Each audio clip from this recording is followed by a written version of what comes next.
Clayton, Demaine with True North in Toronto.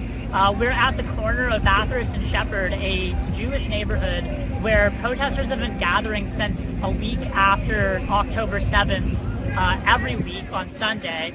There's been a lot of counter-protesters.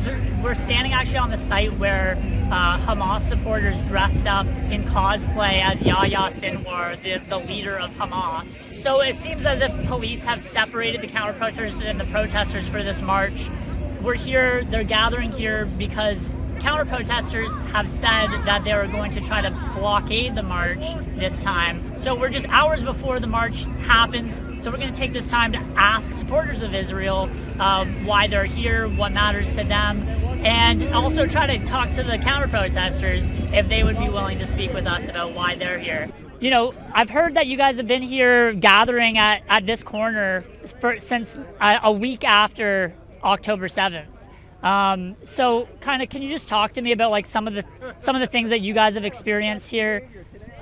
Certainly. Well, there's been a gathering here of people from the Jewish community and certainly other people who have joined us as well to set up sort of like a vigil for the hostages that were taken by Hamas on October 7th. That has been ongoing till now, in fact, because there still are hostages, believe it or not, in Gaza held by Hamas. And nobody raises the issue that they're starved, food isn't getting to them, the Red Cross is not looking after them. Everybody ignores that.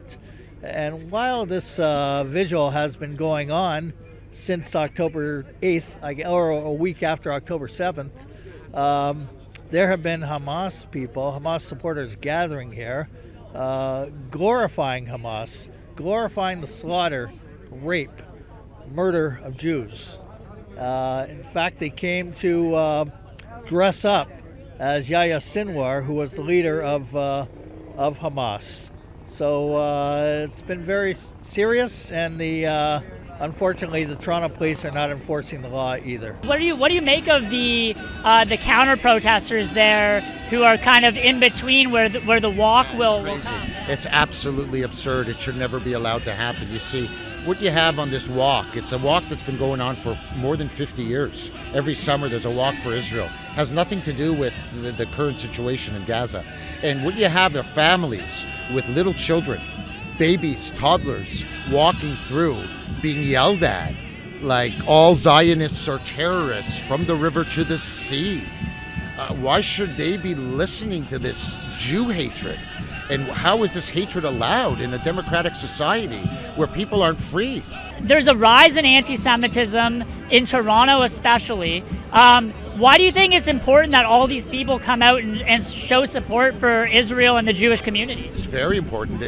They have to, the Hamas supporters have to know that they're overwhelmingly in the minority. The minute they're not confronted, they gain momentum and gain power. So you must confront them. But in terms of anti-Semitism, there's nothing new. It's nothing new. It's just out in the open now because of the way society is with the proliferation of social media and the like. But it didn't just happen. Everybody who's a Jew hater was a Jew hater before October 7th, but now they can come out and proclaim it.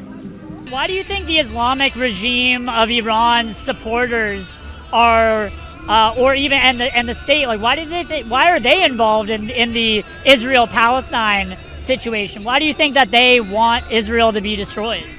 Actually, if you take a look at it and see, you can see how many of these people are the proxies of the regime in Iran. They've been financed for over 40 some odd years to make trouble in Middle East. And that's exactly why. They've been fed by the Islamic regime in Iran, and that's the reason. You can't say anything else but that. This is time for us to be united and get rid of the regime that sits in Iran and cause all this nonsense. October 7 is only one of the tricks they pulled out of that hat.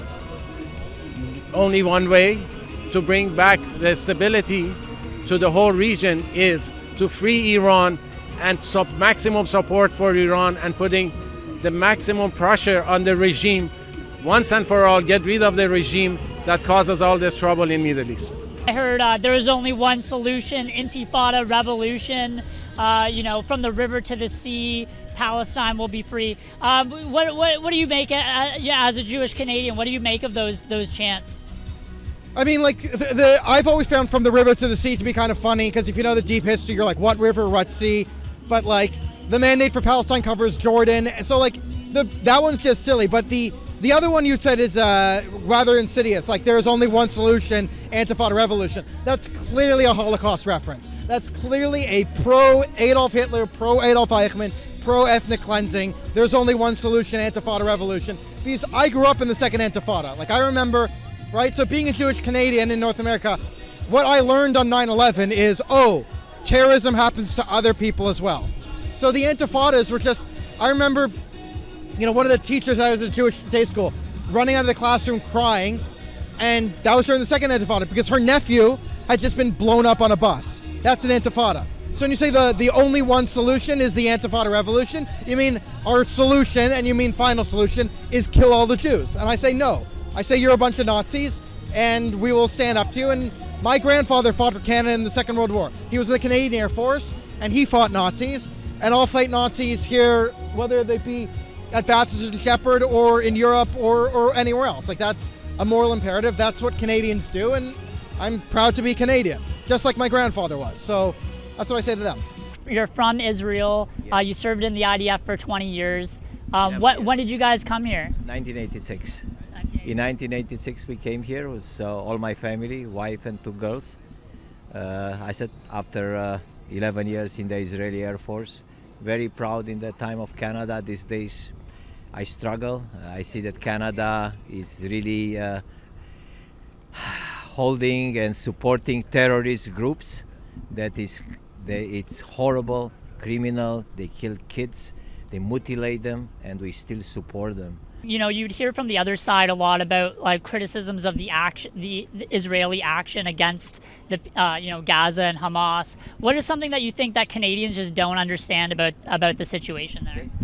The Canadians don't understand that Hamas is using children, women as protecting themselves in hospitals, babysitting places.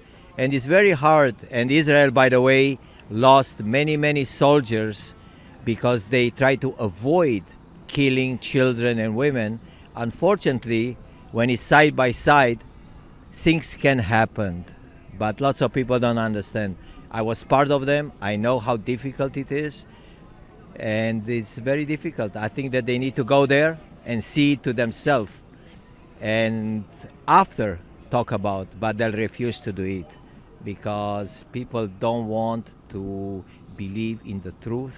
It's just to blame Israel because we always are blamed. So the Walk for Israel is wrapping up. It is raining, so most of the Israeli supporters are going home, but we can see that the people here, the anti-Israel crowd, are so motivated, they're willing to stand in the rain to shout at Jews things like, globalize the Intifada, there is only one solution. We've spoken to Daniel Boardman, a journalist, who was telling us that saying is very close to the final solution of the Nazi German government. There was an estimated 50,000 people. We tried to speak with the anti-Israel side, but they wouldn't speak to us. They would only, yell their favorite slogans. So this has been Clayton, Demaine with True North, reporting at Bathurst and Sheppard in Toronto.